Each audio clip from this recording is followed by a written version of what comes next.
Hi everybody, how are you all? Hope you all are fine and welcome back to this video. Guys आज का video बहुत ही ज़्यादा important होने वाला है क्योंकि आज मैं रेज्यूमे से रिलेटेड टॉपिक लेके आई हूँ जिसमें बहुत सारे लोग इवन 90% लोगों को ये डाउट रहता है कि हमारा रेज्यूमे तो गया कंपनी में बट रिजेक्ट हो गया या फिर शॉर्ट लिस्ट नहीं हो पाया, तो ऐसा क्यों होता है। ये डाउट 90% लोगों को तो होता ही होता है। तो आज का जो वीडियो अगर आप देख लोगे आपको ये डाउट क्लियर हो जाएगा। तो इसीलिए मैं बोलती हूँ कि आपको ये वीडियो देखना चाहिए और या फिर आपके जो रिलेटिव जो जॉब के लिए अप्लाई कर रहे हैं उनको शेयर करना ये वीडियो, क्योंकि ये बहुत ही ज़्यादा इंपॉर्टेंट है। क्योंकि मैंने इसमें रिसर्च किया है और रिसर्च करके ही बता रही हूँ कि ऐसा क्यों होता है। ठीक है, जब मैं नेक्स्ट जॉब के लिए अप्लाई करूंगी तब भी मैं देखूंगी कि मैंने कहाँ पे ये मिस्टेक किया है, उसके बाद ही अप्लाई करूंगी। तो इसीलिए मैंने सोचा ये छोटा सा चीज़ आपके साथ शेयर करूं। So let's start this video.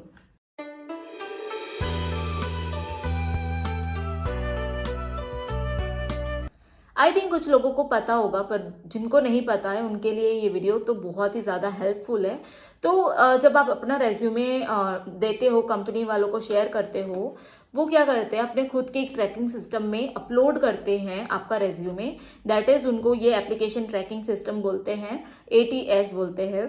तो बेसिकली इसमें क्या होता है कि जब आपका रेज्यूमे वो अपलोड करते हैं उसमें, तो वो स्कैन करता है। अगर उनके पास उनका जो कीवर्ड है जो वो उसमें अपलोड किए हैं, मेंशन किए हैं, वो कीवर्ड आपके प्रोफाइल से अगर मैच नहीं करता है तो वो सीधा रिजेक्ट कर देते हैं। ठीक है, वो मशीन ही ऑटोमेटिक वो रिजेक्ट कर देता है। वो इवन रिक्रूटर तक आने भी नहीं देता है, दैट इज इंटरव्यूअर तक आने ही नहीं देता है। ठीक है, तो ऐसे हमारा जो रिजेक्शन प्रोसेस है वो बढ़ते जाता है। हम ट्राई करते रहते हैं, 100 कंपनी 200 कंपनी में डालते रहते हैं, लेकिन किसी में शॉर्टलिस्ट नहीं होता है। ये मैंने देखा है, पता है। मैंने खुद का इतना इतना प्रोफाइल मैंने डाला, इतना ज़्यादा डाला था जब मैं फ्रेशर थी, जब मुझे जॉब नहीं था, तब मैंने भी डाला है। ऐसा नहीं है कि नहीं डाला, क्योंकि हमको ऑन कैंपस में ही डिपेंड नहीं रहना होता है हमेशा, और ऑफ कैंपस भी ट्राई करना रहता है। तो मैं भी ऐसे ही करती थी, दिन का 4-5 तो रेज्यूमे शेयर करती ही थी अलग अलग कंपनीज में। ऐसे ही करते करते 200-300 कंपनीज में तो अभी तक डाल चुकी होंगी, या फिर ज़्यादा ही होगा उससे। तो ये सब चीज़ ना उस टाइम पे मुझे उतना पता नहीं था। तो जब मैं देखी, लोगों से पूछी, उनसे बात करती हूँ, अभी मैं बहुत सारे अच्छे अच्छे लोगों से बात करती हूँ जिनका अच्छा खासा पैकेज लगा है, तो वो मुझे बताते हैं कि हमने ऐसा ऐसा किया था, ऐसे ऐसे हेल्प करो, ऐसे ऐसे हेल्प लो इनसे। तो मुझे जाके पता चला कि कंपनी वालों के पास एक ट्रैकिंग सिस्टम होता है जिसमें अगर कंपनी वो कीवर्ड्स डालती है और आपके कीवर्ड से वो मैच करता है तो वो आपको सेलेक्ट करती है। ठीक है, लेकिन एक और पॉइंट बोलना चाहूंगी कि ऐसे भी नहीं करना है कि आप कुछ भी डाल दो। जैसे सपोज सॉफ्टवेयर की कंपनी है, ठीक है, सॉफ्टवेयर की कंपनी ने कुछ कुछ सॉफ्टवेयर के बारे में डाल दिया है। ठीक है, जैसे कि CSS डाल दिया, या फिर C++ हो गया, जावा हो गया, जावा स्क्रिप्ट हो, या कुछ भी हो गया। ठीक है, अगर आपको जावा स्क्रिप्ट नहीं आता, सपोज आपको C++ आता है या फिर पाइथन आता है, पर कंपनी वालों ने डाला है जावा स्क्रिप्ट, तो अगर आप देख रहे हो जावा स्क्रिप्ट भी डाल रहे हो, हर चीज़ डाल रहे हो, मतलब दुनिया भर का सब कोडिंग डाल रहे हो, पर आपको सिर्फ दो ही लैंग्वेज आता है, तो वो आपको सेलेक्ट नहीं करेंगे। क्योंकि उसके बाद भी जब अगर आपका ट्रैकिंग सिस्टम से एक्सेप्ट हो जाएगा तो वो जाता है रिक्रूटर के पास। ठीक है, वो आपको पूछेगा, क्वेश्चन पूछेगा, या फिर आपको वो ट्रैक करेगा, लाइक आपको वो असाइनमेंट देगा, नहीं तो फिर इंटरव्यू कॉल्स होंगे, क्योंकि वो उसके रिक्रूटर के बाद इंटरव्यूअर के पास भी जाता है। ठीक है, रिक्रूटर मतलब HR हो गए, इंटरव्यूअर मतलब आपके जो आपसे जो इंटरव्यू लेंगे, जो टेक्निकल बैकग्राउंड से जो इंटरव्यू लेंगे, उनके पास भी ये सब जाता है। तो आपको ऐसे भी मिस्टेक नहीं करना है कि अपने रेज्यूमे में कुछ भी ऊपर ऊपर से डाल दिए। आपको जो लैंग्वेज आता है, आप जिसमें जेन्यून हो वो डालो। अगर आपको कुछ नहीं आता तो सीखो। सबसे इजी तरीका यही है कि सबसे पहले स्किल्स आपको आने चाहिए, तो ही आप जॉब में अप्लाई करो। Otherwise no need to apply for job. आपको तब तक के लिए स्किल्स डेवलप करना है। अब डालो, ऐसा नहीं बोल रही हूँ कि मत डालो, लेकिन ये है कि आपको पैरेलली स्किल पे भी फोकस करना है और साथ ही जॉब के लिए भी सर्च करते रहना है। मैं जब फ्रेशर थी, मतलब अभी भी फ्रेशर ही हूँ, तो उस टाइम पे मुझे बहुत ज़्यादा फ्रस्ट्रेशन होता था, मतलब क्यों मैं इतना सारा रेज्यूमे डाल रही हूँ, भेज रही हूँ लोगों को, पर एक्सेप्ट नहीं हो रहा है।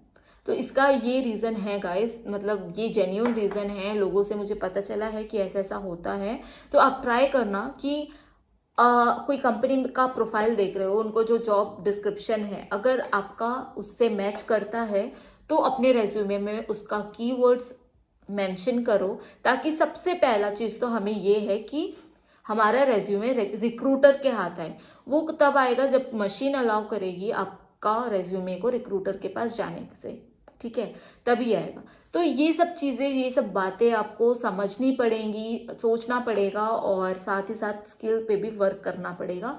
बहुत ही ज़्यादा टफ नहीं है कोई चीज़, आप आराम से बेसिक स्किल्स भी सीखोगे ना, तो जब आप इंटरव्यू देने जाओगे तो आपसे बहुत हार्ड क्वेश्चन नहीं पूछते हैं, ठीक है। जितना मेरा एक्सपीरियंस है मैं उनको उससे बता सकती हूँ कि बहुत हार्ड क्वेश्चंस तो नहीं पूछते हैं, स्पेशली फॉर फ्रेशर्स। उसके बाद दूसरी बात ये है कि जब आप उस कोर्स को आप सीख जाते हो, स्किल को सीख जाते हो, तो आपको फोकस करना है कि आपको उसका एडवांस लेवल भी सीखना है।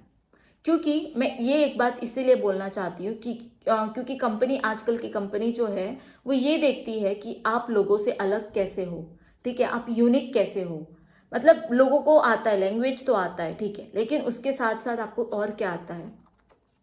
आपको लैंग्वेज में उसका एडवांस वर्जन आता है। आप फ्रेशर्स होके भी एडवांस वर्जन सीख सकते हो, ऐसा कुछ नहीं है। मतलब मैं एग्जांपल दे रही हूँ, मुझे तो उतना लैंग्वेज का पता नहीं है, पर ये चीज़ें ना आपको अपने दिमाग में डालनी पड़ेगी, और ये सब चीज़ पे फोकस करना। छोटी छोटी चीज़ें होती है रेज्यूमे में जो आपको संभल कर मेंशन करना पड़ता है। आपको ठीक है, आपने मेंशन कर दिया, पर आपको वो नहीं आता है तो फिर बहुत ही ज़्यादा डिफिकल्ट आपको फेस करना पड़ेगा। क्योंकि जब ठीक है, रिक्रूटर भी आपको कर लिया, ठीक है, इंटरव्यूअर भी कर लिया, लेकिन जब आप ऑफिस जाओगे, आपको जब वो चीज़ नहीं आता होगा, जब आपको complicated, so called complicated task मिलता है, तब आपको उस टाइम पे प्रॉब्लम होना स्टार्ट हो जाएगा। क्योंकि कंपनी के पास भी प्रोबेशन पीरियड का टाइम होता है, अगर आप वो वर्क नहीं करते हो या फिर वो देखती है आपका परफॉर्मेंस अच्छा नहीं है, तो वो निकाल भी सकती है। तो ये सब चीज़ें आपको थोड़ा बहुत डिटेल से समझना पड़ेगा, सोचना पड़ेगा, और साथ ही स्किल पे फोकस करना पड़ेगा। स्टार्टिंग से मैं सिर्फ यही बोलते आ रही हूँ कि अगर आप स्किल डेवलप करते हो, अच्छे से परफॉर्म करते हो, तो रिक्रूटमेंट होना कंपलसरी है, आराम से हो जाएगा।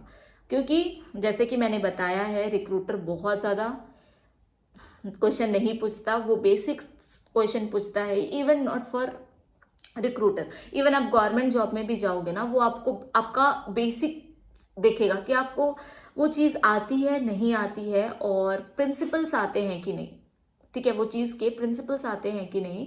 जैसे कि मैं कोई पर्टिकुलर एग्जाम दे रही हूँ, टेक्निकल रिलेटेड एग्जाम दे रही हूँ, गवर्नमेंट एग्जाम, तो वो मुझे ये नहीं पूछेंगे कि इसमें ऐसा होने के बाद ऐसा हो गया। कॉम्प्लिकेटेड बिल्कुल नहीं पूछते हैं, वो आपसे सिंपल क्वेश्चंस पूछेंगे। आपको बस परफॉर्मेंस अपना 100% देना है, आपको वो चीज़ आए ना आए, ठीक है, लेकिन आपको बेसिक चीज़ें तो आनी ही चाहिए। अगर आप एग्ज़ाम देते हो, ठीक है, हो गया क्लियर, आपने बहुत मेहनत किया, एग्ज़ाम क्लियर हो गया, इंटरव्यू के टाइम वो जो क्वेश्चन पूछते हैं ना, बेसिक क्वेश्चंस होते हैं, बहुत हार्ड नहीं होते। अगर आपको बेसिक क्वेश्चंस ही नहीं आएंगे, आप कॉम्प्लिकेटेड पढ़ के जा रहे हो, बेसिक ही नहीं आएंगे, तो फिर रिक्रूटमेंट होना बहुत ही ज़्यादा टफ हो जाता है। मैं ये चीज़ ऑफ कैंपस, ऑन कैंपस जो भी अप्लाई कर रहे हो, वो सबको बोल रही हूँ। गाइज देखो, आज के टाइम पे जॉब लग सकता है, ऐसा नहीं है कि नहीं लग सकता, बट आपको संभल कर परफॉर्म करना पड़ेगा। देखो, आपको अच्छा खासा सैलरी भी मिलेगी, अच्छा खासा पैकेज आएगा आपका, लेकिन अगर आपका परफॉर्मेंस वहीं पे अच्छा नहीं रहा तो फायर भी कर सकते हैं। तो ये सब चीज़ें अभी चल रही है, तो थोड़ा संभल कर आपको रहना पड़ेगा। क्योंकि मतलब सुना है कुछ कुछ लोगों से कि ऐसा होता है। मतलब कल ही मैंने से बात किया तो उनके थ्रू मुझे पता चला कि उनकी कंपनी का परफॉर्मेंस अच्छा नहीं था, इसलिए वो फायर किया अपने एम्प्लॉय को। तो उसकी वजह से उनको सडनली फायर करना is very tough, you know.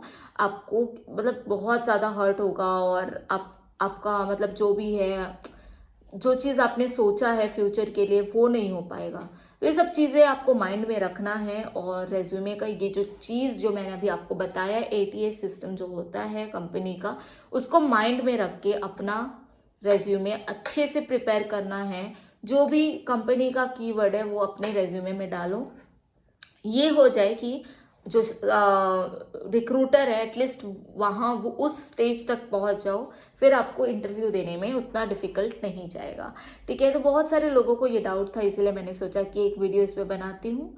So that's it for today. I hope you like this video यार, और शेयर करो अपने फैमिली लोग के साथ, उनको भी दिखाओ, मतलब आपके जो कजिन्स होंगे या फिर फ्रेंड्स होंगे उनको भेजो, उनको भी ये प्रॉब्लम हो रही होगी। So that's it for today. I hope you like this video. Bye bye. Take care.